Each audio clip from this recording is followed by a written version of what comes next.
السلام عليكم عزيزي. السلام ورحمة الله وبركاته. هلا حبيبي اخبارك؟ هلا عيوني الغالي. يابا ايش عندك اليوم؟ يابا اليوم عنا نعمل باسطرمة.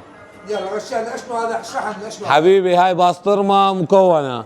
هذا لحم الزور، هذا وحدة، وهذا الهبر مع الزند، هاي اثنين حياتي، وهذا الحجر، هذا ثلاثة تمام حياتي. هاي البسطرمه مالتك من هذا اللحم تطلعوه؟ هاي الباسطرمة نقطعها من هذا اللحم ونضيف عليها حجر مع الغنم.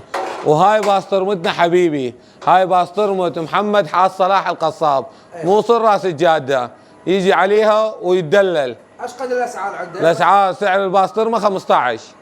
زين.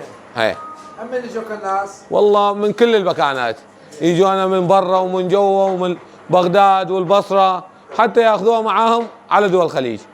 ايمتى تفتح ايمتى تعزل؟ والله نحن نفتح من الفجر ولي الليل. عاش تيدك.